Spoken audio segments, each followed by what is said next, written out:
গতকালকের এই ঘটনার পর জোট তো দূরের কথা, ইজতেমা তো দূরের কথা, এখন তোমাদের বিরুদ্ধে এই 4 হত্যা সহ আমাদের যে সকল নিরপরাধ ভাইদেরকে তোমরা নির্মমভাবে আহত করেছো, 2018 সালে আমার 5000 সন্তানদেরকে নির্মমভাবে তোমরা ক্ষতবিক্ষত করেছো, প্রতিটি ফোঁটা রক্তের জন্য জবাবদিহিতার কাঠগড়ায় তোমাদেরকে দাঁড়াতে হবে।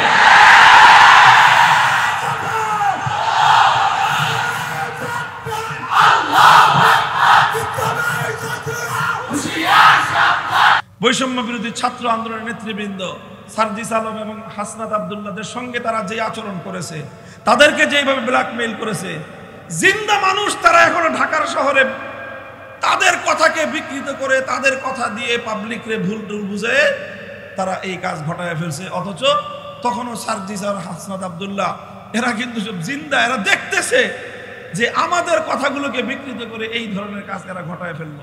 সাতপন্থীদের সাথে আমার অনুসৃত নীতি অনুযায়ী আমার ময়দানে মোকাবেলা করার কথা না, মোকাবেলা করার কথা আলোচনার টেবিলে, প্রমাণ দলিল প্রমাণের ভিত্তিতে, আলাপ আলোচনার মাধ্যমে, বোঝানোর মাধ্যমে, এবং এই নীতি আমি অনুসরণ করে চলছিলাম।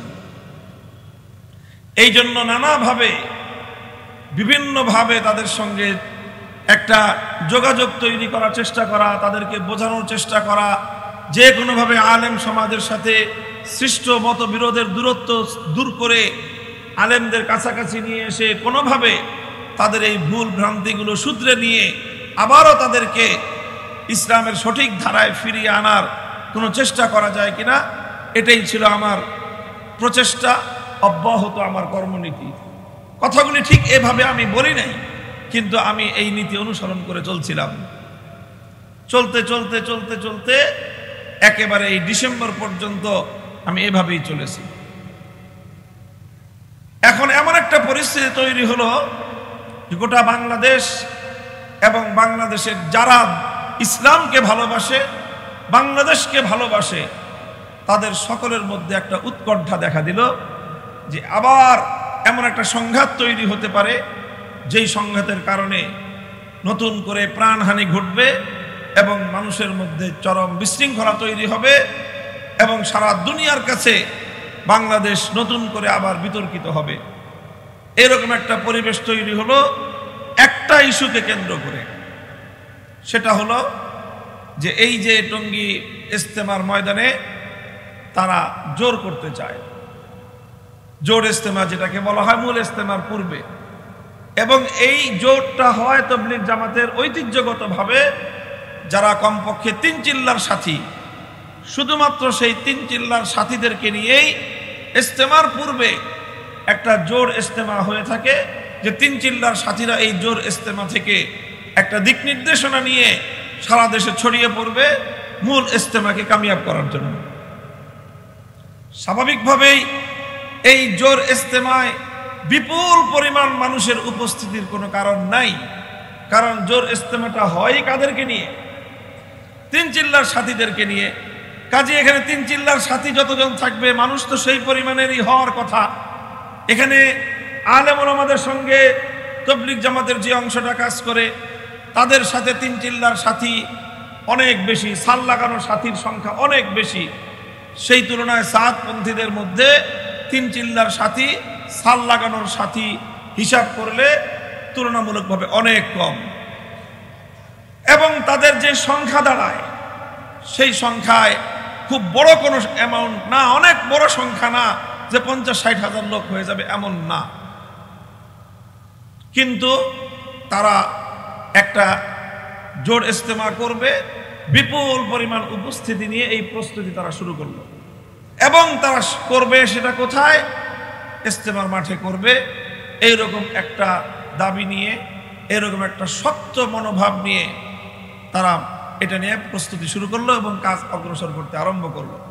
অথচ ইতিপূর্বে সরকারের যে বর্তমান অন্তর্বর্তীকালীন সরকার প্রতিষ্ঠিত হওয়ার পর আমরা সকলেই জানি, আগস্ট বিপ্লবের পরে বাংলাদেশ বিরোধী যেই শক্তি, যারা বাংলাদেশকে অস্থিতিশীল করতে চায়, যারা বাংলাদেশকে কোনোভাবেই মাথা তুলে দাঁড়াতে দিতে চায় না, সেই অপশক্তি বাংলাদেশকে অস্থিতিশীল করবার জন্য, বাংলাদেশে নানাভাবে মানুষে মানুষে সংঘাত তৈরি করে দেশটাকে অকার্যকর করার জন্য সব ধরনের ষড়যন্ত্রের পথ তারা অবলম্বন করে চলছে। মনে রাখবেন, এটা আমার দীর্ঘদিনের বক্তব্য যে বাংলাদেশ এবং ইসলাম এক সূত্রে গাঁথা। বাংলাদেশে ইসলাম যদি ঠিক থাকে, বাংলাদেশের স্বাধীনতা ঠিক থাকবে। বাংলাদেশের ইসলাম যদি বিপন্ন হয়, বাংলাদেশের স্বাধীনতা অটুট থাকবে না। এদেশের স্বাধীনতা ধ্বংস হয়ে এদেশটা পরাধীন দেশে পরিণত হবে। এই জন্য বাংলাদেশে যারা ইসলামকে ভালোবাসে তারাই স্বাধীনতার সপক্ষ শক্তি। যাদের সঙ্গে ইসলামের বৈরিতা, তারা বাংলাদেশের স্বাধীনতার বিরোধী শক্তি।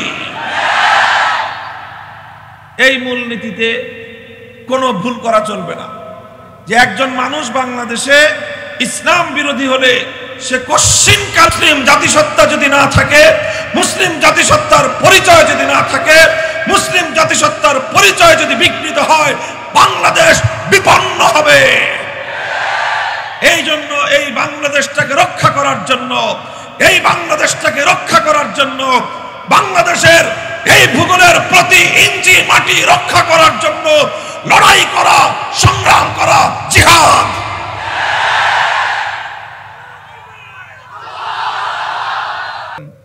যে তবলিগের এই বিষয়েও দীর্ঘদিনের আমাদেরকে বিগত ফ্যাসিবাদী সরকার এই বিষয়টা নিয়ে যার পর নাই আলেম সমাজকে উত্তপ্ত করেছে, বিরক্ত করেছে।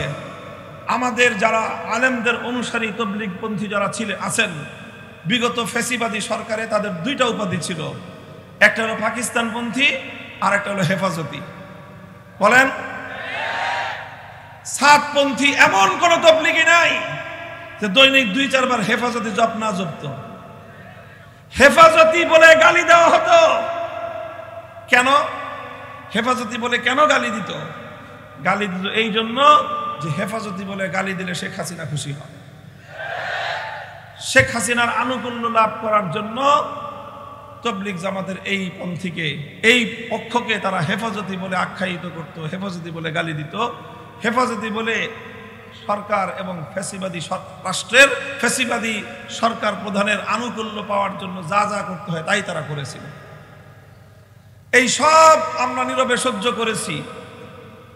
যখন ফ্যাসিবাদী সরকার বিলুপ্ত হয়ে গেল, নতুন সরকার গঠিত হলো, এই সময়ে আমরা আরো অনেক বড় বড় দাবি নিয়ে আমরা মাঠে অগ্রসর হতে পারতাম। আমি বিশেষ করে আলেমদেরকে বলেছি যে দেখেন, আমাদের মূলনীতি হওয়া উচিত যে এই বিষয়টা আর যেন দীর্ঘসূত্রিতা না ঘটে। বিগত সরকারের পলিসি ছিল ডিভাইড অ্যান্ড রুল। তবলিগ জামাতের এই বিবাদ এটা যেন কোনোদিন মীমাংসা না হয়, বরং এমন ভাবে কেচাল লাগায় রাখো যাতে প্রতি বছর তাদের কাছে ধর্ণা দিতে হয়, কোনোভাবেই যেন স্থায়ী কোনো সমাধান না হয়। তো আমরা সিদ্ধান্ত করলাম যে এখন দ্রুত একটা স্থায়ী সমাধানের দিকে যাওয়া উচিত, যাতে এগুলো নিয়ে কেচাল করতে করতে বারবার আমাদেরকে যেন সরকারের কাছে ধর্ণা দিতে না হয় ধর্মীয় বিষয় নিয়ে। এই জন্য আলেমদের বিগত সরকার কর্তৃক অনেক ধরনের নিপীড়নের পরেও সেই বিষয়গুলি যেন বহাল রেখে আমরা নতুন কোনো দাবি দাওয়া উত্থাপন করতে চাই নাই। কারণ এখন রাষ্ট্র অন্তর্বর্তীকালীন সরকারের সময়ের মধ্যে দিয়ে অতিক্রান্ত হচ্ছে। সরকারও হলে এখন একটা অস্থায়ী সরকার। ঠিক আছে, যেমনি আছে এইভাবে চলতে থাকুক। এইভাবে চলতে চলতে ইজতেমাটা যাক। ইজতেমার পরে বর্তমান সরকারের গুরুত্বপূর্ণ দায়িত্বশীলরা আশ্বাস দিয়েছেন যে মার্চ এপ্রিল মাসে এই বিষয়গুলোর একেবারে স্থায়ী একটা সমাধান আমরা উভয় পক্ষের সঙ্গে আলাপ আলোচনার ভিত্তিতে আমরা করে দিব। আমরা সেই অপেক্ষায় ছিলাম এবং তাদের অনুরোধে, সরকারের উপদেষ্টা মণ্ডলীর অনুরোধের প্রেক্ষিতে ওলামায়ে কেরাম এবং তাদের পক্ষে তবলিগের মুরব্বীগণ অনেক বড় বড় দাবি মুহূর্তের মধ্যে পরিত্যাগ করেছেন। বলেছিলেন যে কাকরাইলে তাদেরকে দাগা দেওয়া হবে না, কারণ কাকরাইল যে কাজের জন্য আমাদের কথা হলো যে সেই কাজ ওলামায়ে কেরামের নেতৃত্বেই হওয়া চাই। কাকরাইলের যেই ট্রাস্টি বোর্ড, সেই ট্রাস্টি বোর্ডে ওলামায়ে কেরামের সংখ্যাধিক্য, তারাই এই ট্রাস্টি বোর্ড চালায় এবং কাকরাইল এটা একটা মসজিদ এবং মাদ্রাসা কমপ্লেক্স, শুধু মসজিদ নয়, মাদ্রাসাটা পূর্ণাঙ্গভাবে আলেম সমাজের দ্বারা পরিচালিত। কাজেই সেই হিসাবে কাকরাইল মসজিদের পূর্ণ প্রপার্টি এমনিতেই শতকরা 75% আলেমদের কাছে। সেখানে আবার ট্রাস্টি বোর্ডের মধ্যেও আলেমরা হলো 2/3, 6 জনের মধ্যে 4 জন। কাজেই সেই হিসাবে 2 জনকে তো এমনিতেই তারা সিদ্ধান্তের বলেই তাদেরকে বহিষ্কার করে দিতে পারে। 6 জনের যদি মিটিং হয়, 4 জনের একমত, 2 জনের আরেক মত, কারটা সিদ্ধান্ত হবে? 6 জনের মতে সিদ্ধান্ত হলে এমনিতেই তো তারা বাতিল হয়ে যায়। নিয়ম অনুযায়ী তাদেরকে বাদ দিয়ে দেওয়ার সুযোগ ছিল, কিন্তু সেদিকে যায় নাই যে ঠিক আছে আমরা মিলেমিশে কিছুটা ছাড় দিয়ে চলতে থাকি, কোনো নতুন কোনো ক্যাচাল যেন তৈরি না হয়। এইভাবে চলতে চলতে চলতে চলতে এবং সর্বশেষ রাষ্ট্রীয় সিদ্ধান্ত যে স্থিতাবস্থা বহাল থাকবে। আপনারা যেভাবে কাকরাইল চালাচ্ছেন চালান, ওনারা যতটুকু সময় কাকরাইল পরিচালনা করে করুক। ইজতেমার মাঠে যেভাবে সারা বছর আপনারা কার্যক্রম পরিচালনা করছেন, ইজতেমার মাঠে তো সারা বছর অন্য কোনো কাজ থাকে না। একটা কাজ হলো ইজতেমার মাঠের সারা বছরের কাজ, সেটা হলো একটা মাদ্রাসা পরিচালিত হয়, যেটা সারা বছরের কাজ। আর বাকি অন্য সব কাজই হলো মৌসুমি কাজ। এই জন্য স্বাভাবিকভাবেই মাদ্রাসা যেহেতু সারা বছর চলে এবং দাওয়াত এবং তাবলীগের সাথী প্রায় 80 থেকে 90% আলেম ওলামাদের সাথে এই বিপুল কার্যক্রম পরিচালনার জন্য গত 7 বছর ধরেই ইজতেমার পুরনো মাঠ আলেম সমাজ পরিচালনা করে আসতেছেন। এই প্রথম তারা অন্তর্বর্তীকালীন সরকারের এই যে অন্তর্বর্তী সময় আর অস্থায়ী সরকারকে তারা দুর্বল ভেবে এখন ওই ইসকন যেই পথ অবলম্বন করেছিল যে এখন যে কোনোভাবে নিজের অন্যায় আবদার আদায় করার এখনই সময়। আপনারা দেখেছেন বিগত কয়েক মাস ধরে বাংলাদেশে এই খেলা চলছে। 14 বছর তাদের দাবির কোনো খোঁজ খবর ছিল না, 15 বছর ধরে তাদের দাবি দেওয়ার কোনো খোঁজ খবর ছিল না। এখন নানা রকম দাবি দাওয়া নিয়ে আনসার লীগ, মোটর লীগ, শ্রমিক লীগ, তারপরে এই যে অটোরিকশা লীগ, নানা রকম নামে যার যা দাবি দেওয়া 15 বছর এটা জমা পড়ছিল, এখন সব দাবি দেওয়া নিয়ে রাস্তায় নামতেছে। কারণ আর তারা শুধু নামতেছে তা নয়, বরং তাদেরকে পিছন থেকে কোনো শক্তি উস্কানি দিয়ে তাদেরকে মাঠে নামাচ্ছে। এটা তো আমার বক্তব্য নয়, এটা হলো বাংলাদেশের সচেতন প্রত্যেকটা নাগরিকের বক্তব্য। তোমার এই সকল বিষয়গুলো 15 বছর কোনোদিন তোমরা মুখ ফুটে বলো নাই, এখন বলার এত আগ্রহ কারণটা কি? কারণ আসলে তারা দাবি দাওয়া আদায় করা মূল মুখ্য নয়। মূল মুখ্য উদ্দেশ্য হলো এই সময়ে দেশের মধ্যে একটা অস্থিতিশীলতা সৃষ্টি করা। সনাতন ধর্মাবলম্বী নামে ইসকন গোটা বাংলাদেশে সাম্প্রদায়িক বীজ বাষ্প তৈরি করে হিন্দুদের বিরুদ্ধে মুসলিম সমাজকে উস্কানি দিয়ে একটা সাম্প্রদায়িক দাঙ্গা বাঁধানোর চেষ্টা করেছে। ঠিক একই কায়দায় ওনারাও এই ধরনের কারো দ্বারা প্ররোচিত হয়ে অযথা ইস্যু নন ইস্যুকে ইস্যু বানায় যে আমাদেরকে এবছর 7 বছর আমরা করতে পারি নাই, এই বছর যে কোনো মূল্যে টঙ্গী মাঠে আমরা ইজতেমা করব। এই দাবিটা নিয়ে যখন তারা মাঠে নামলো, ইচ্ছা ছিল আলেমদের যে এই সকল বিষয়গুলো সব একসাথে সেটেল হবে ইজতেমার পরে মার্চ এপ্রিল মাসে। সরকারও বলেছে সবাই আমরা সেইভাবে প্রস্তুত। হঠাৎ করে তারা এখন এই দাবি উঠালো যে কিছুদিনের জন্য মাঠ আমাদেরকে দিতে হবে। যখন এই দাবি উঠালো তখন স্বাভাবিকভাবে এই বিপক্ষ দলের মধ্যে অপর পক্ষে একটা উত্তেজনা যে আমরা মাঠ দিব কেন, এরকম তো কথা না। কথা তো হলো যে আমাদের 31শে জানুয়ারি থেকে প্রথম ইজতেমা, আমাদের এই ইজতেমার প্রস্তুতি নিচ্ছি আমরা। প্রতিদিন প্রতি সপ্তাহে সারা দেশ থেকে তাবলীগের সাথীরা, মাদ্রাসার ছাত্ররা এসে এসে ইজতেমার জন্য খুঁটি কাটতেছে, কাজ করতেছে। এখন তোমরা মাঝখান দিয়ে এই কয়দিন তোমরা আবার কেন এখানে ঢুকবা? তোমরা অন্যান্য জায়গায় যেভাবে গত 7 বছর জোর ইজতেমা করেছো, এবছরও সেইভাবেই অন্য জায়গায় জোর ইজতেমা করো। এরপরে মূল ইজতেমা পর্ব সম্পন্ন হওয়ার পরে ফেব্রুয়ারিতে মাঝামাঝি দিকে ইজতেমা শেষ হবে, মাসখানিক পরেই তো মার্চ এপ্রিলে স্থায়ী সমাধান হয়ে যাবে। তখন যেইভাবে মীমাংসা হবে সেইভাবে কাজ করবা। এত তোমাদের কি ঠেকা পড়ে গেল যে এই বছর তোমাদেরকে ওখানে জোর ইজতেমা করার জন্য তোমাদেরকে এভাবে যুদ্ধ বাধায় দিতে হবে? এটা তো দুরভিসন্ধি। উদ্দেশ্যমূলক হীন উদ্দেশ্য ছাড়া অন্য কিছু হতে পারে। এটার কারণে আমাদের পক্ষের যে সকল লোকজন তাদের মধ্যে একটা উত্তেজনার সৃষ্টি হলো। ওনারা এটা নিয়ে বিভিন্ন কর্মসূচি দেওয়ার চিন্তা করলেন। আমি তাদের সকলকে নিবৃত্ত করলাম যে দাঁড়ান, আপনারা অন্য কোনো কাজ, অন্য কোনো পথে যেন না, আমরা আলোচনার মাধ্যমে সমস্যার সমাধান করি। আমি নিজে ব্যক্তিগতভাবে উদ্যোগ নিলাম এবং সাতপন্থীদের, ওনাদের যারা দায়িত্বশীল তাদের সঙ্গে যোগাযোগ করলাম। নিজে অগ্রসর হয়ে তাদের সঙ্গে যোগাযোগ করে তাদের সঙ্গে বসলাম। তাদের কাছে গিয়ে, তাদের বাড়িতে গিয়ে তাদের সঙ্গে বসলাম। বসে তাদেরকে রিকোয়েস্ট করলাম, অনুরোধ করলাম যে দেখেন, একটা মীমাংসার দিকে যেহেতু যাচ্ছে পূর্ণ বিষয়টা, হঠাৎ এখন একটা ছোট্ট বিষয়কে এভাবে গুরুত্ব দিয়ে এটাকে ফলাও করে সংঘাতের পরিস্থিতি তৈরি করবেন না।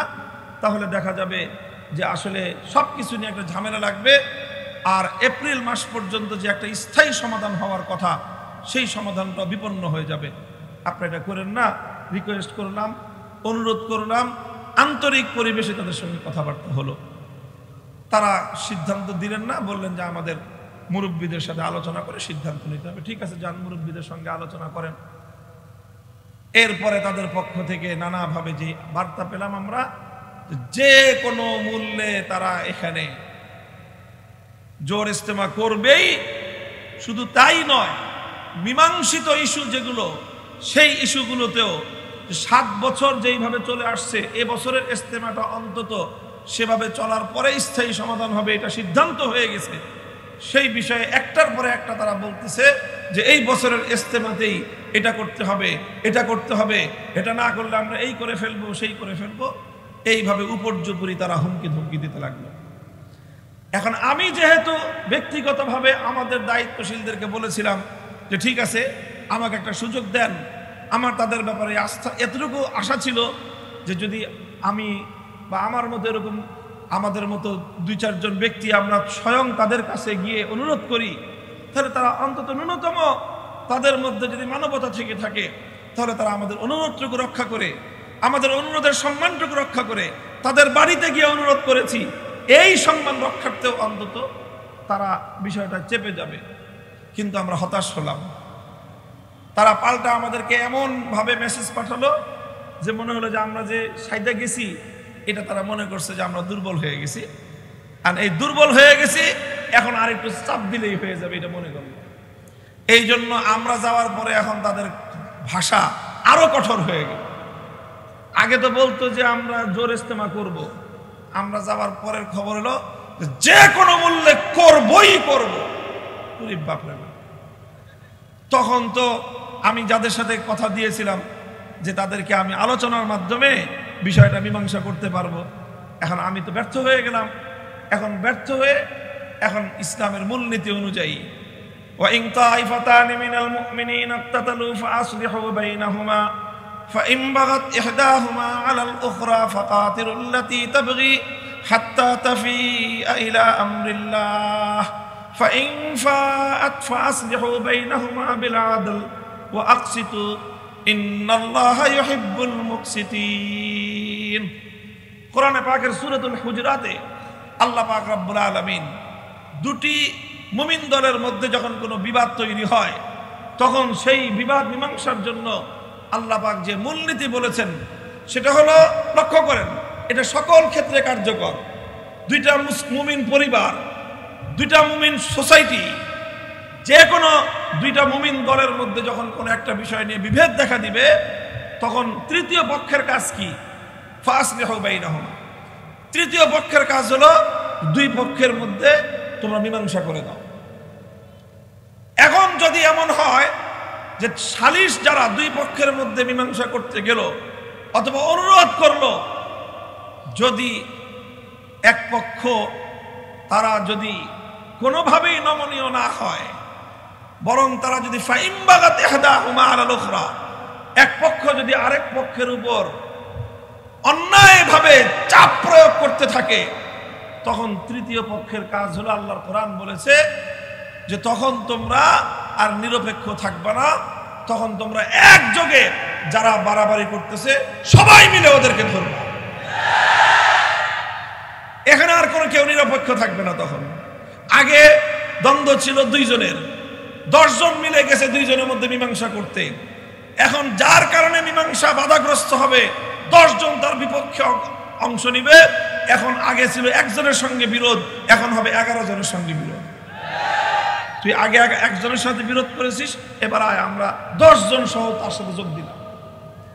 এই মূলনীতির আলোকে যখন তারা এই বিষয়টাকে এভাবেই অমানবিকভাবে আমাদেরকে শূন্য হাতে ফিরিয়ে দিল, তখন আমরা আমাদের দায়িত্বের জায়গা থেকে আমার অঙ্গীকারের প্রেক্ষিতে তখন বললাম যে ঠিক আছে, তোমরা যেহেতু গায়ের জোরে দখল করতে চাও, আমরাও বললাম যে ইজতেমার মাঠে যেহেতু আমরা সিদ্ধান্তের আলোকে আছি, আমরা থাকবো।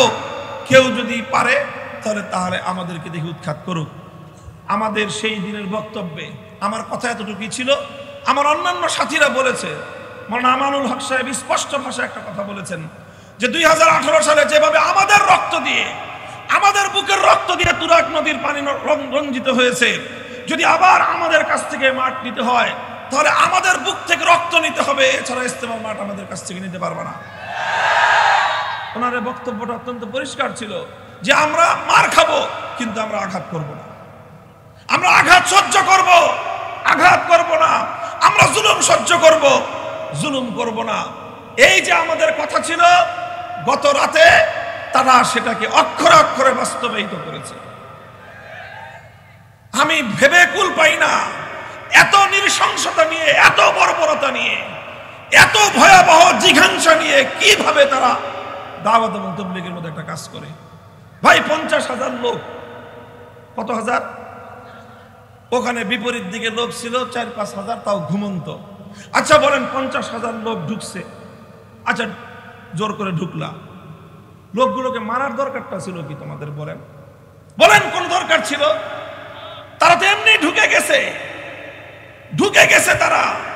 এই 5,000 লোক অধিকাংশই তারা এই অবস্থা দেখে দায়িত্বশীল জিম্মাদারগণ বললেন সংঘাতে জড়াবে না, যে যার মতো সরে পড়ো। আমাদের সাথীরা সব সরে পড়েছে। অল্প কিছু সাথী যেখানে যাদেরকে পাওয়া গেছে তাদেরকে এমন নির্মমভাবে তাদেরকে আঘাতের পর আঘাত করেছে যে 4 জন সাথী শাহাদাত বরণ করেছে। কতটা বর্বরতা, কতটা নির্মমতা তারা প্রদর্শন করেছে। এই দৃশ্য দেখার পর এখন মনের মধ্যে বিশ্বাস জন্মেছে আমার যে আসলে এরা নিজেদের এজেন্ডায় কাজ করতেছে না, অন্য কোন শক্তি যারা বাংলাদেশ এবং ইসলামকে বিপন্ন করতে চায় তারা এদের সাথে যুক্ত হয়ে অথবা এদেরকে দিয়ে তারা দেশ এবং ইসলামের বিরুদ্ধে একটা যুদ্ধ চাপায়া দিতে চাচ্ছে। আমি জানি না যে এরা বুঝে এই কাজ করতেছে কিনা, না হলে কোনো বিবেকবান মানুষ এই কাজ করার কথা না, কোনো দায়িত্বশীল মানুষ এই কাজ করার কথা না। আপনি বলেন 50,000 মানুষ এসে 5,000 মানুষকে এলো পাতারি ধারালো অস্ত্র দিয়ে, ছুরি দিয়ে, চাকু দিয়ে বুকে পেটে আঘাত করলো, গলার মধ্যে জবাই করে দিল। এই ধরনের নৃশংস এবং বর্বর কাজ এটা করার তো কোনোই দরকার ছিল না। তোমরা টঙ্গীর মাঠ দখল করবা, বুঝলাম এটা নিয়ে বিতর্ক আছে, তো মাঠ তো দখল হয়েই গেছে। তোমরা যখন 50,000 লোক নিয়ে এভাবে জোরপূর্বক ঢুকলা, আইন অমান্য করছো, রীতি ভঙ্গ করছো, সেটা ভিন্ন বিচার হইতো, সালিশ হইতো। মানুষগুলোকে মারলা কেন বলো? কোন কারণে মারলা? এই লোকগুলোকে হত্যা করার পিছনে তোমাদের পরকালীন কি লাভ ছিল, ইহকালীন কি লাভ ছিল বলো? কোনো কিছুই ছিল না। বাস শুধুমাত্র এইভাবে মানুষগুলোকে হত্যা করার জন্যই যেন তারা হত্যা করলো। এই হলো পরিস্থিতি। আমি এই ঘটনাটার একটু বিবরণ আপনাদের কাছে এই জন্য দিলাম যে আপনারা এই এলাকার নিকটবর্তী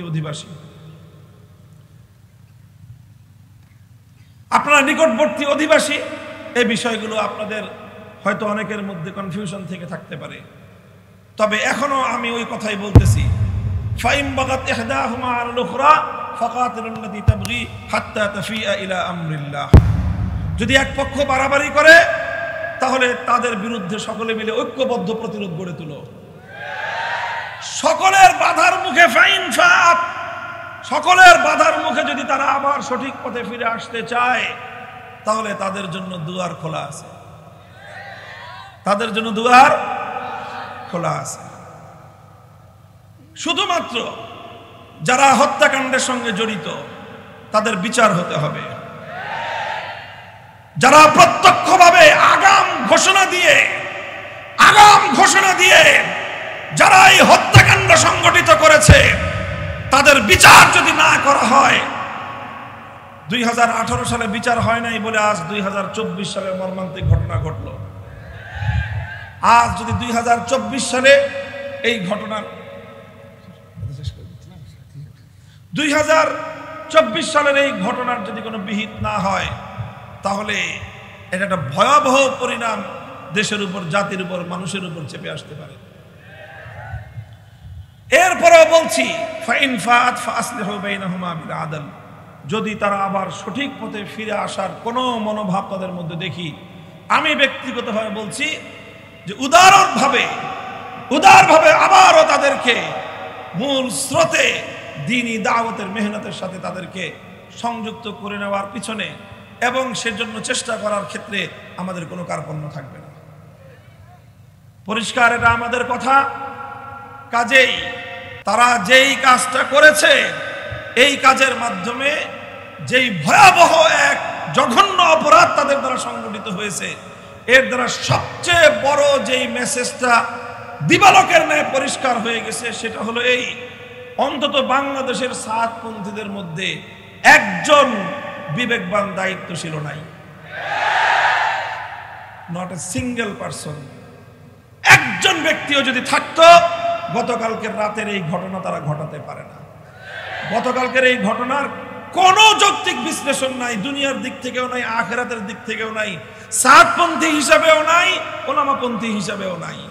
যেই ঘটনা তোমরা ঘটাইলা, এই ঘটনার কারণে আগে তো তোমরা জোর করার জন্য একটা দেন দরবার করার সুযোগ পাচ্ছিলা, ইজতেমা করার একটা দেন দরবার করার সুযোগ পাচ্ছিলা।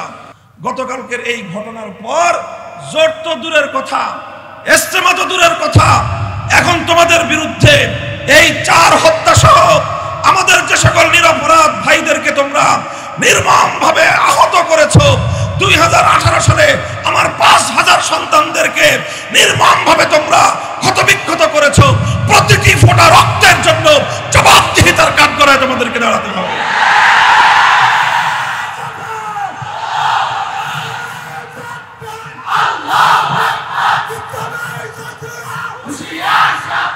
আমরা কোনোভাবেই তাদের উপরে কোনো অন্যায় করতে চাই না, কিন্তু যেই লক্ষণটা প্রকাশ পেল, যে আমি এই কথাটা আবারও বলছি, দেখেন, এটা একজন সাতপন্থী হিসেবে, একটা পন্থী হিসেবে কিভাবে তারা এই কাজটা করতে পারে।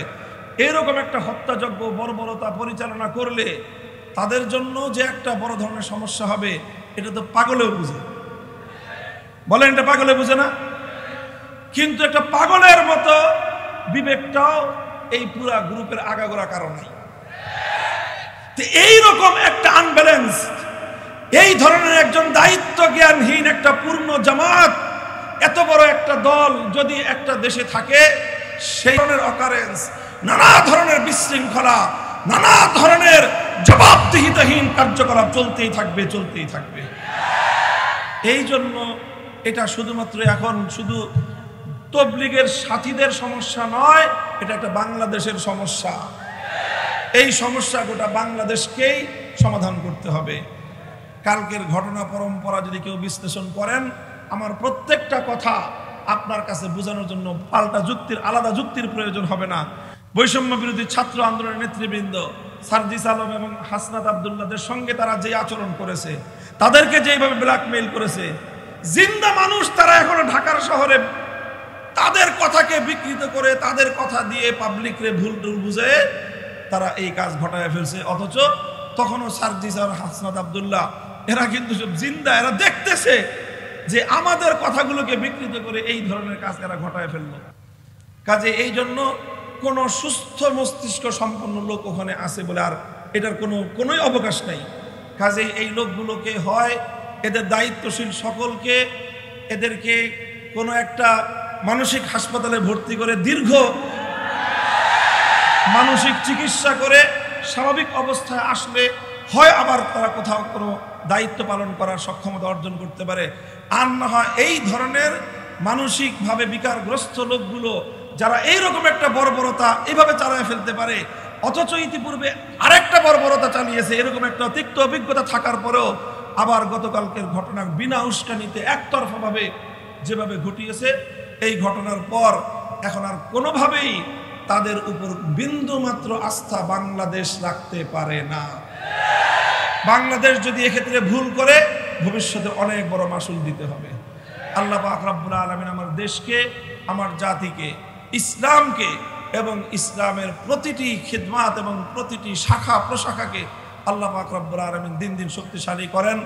হযরত মাওলানা ইলিয়াস রহমতুল্লাহ আলাইহি প্রবর্তিত দাওয়াত এবং তাবলীগের মেহনত আরও দিন দিন উন্নতি এবং তারাক্কি করুন। পৃথিবীর সকল জায়গায় দাওয়াত এবং তাবলীগের মাধ্যমে ইসলামের সুমহান বাণী পৌঁছে যাক, সেই দোয়া করে আমি বক্তব্য শেষ করলাম। ওয়া আখিরু দাওয়ানা আলহামদুলিল্লাহি রাব্বিল আলামিন।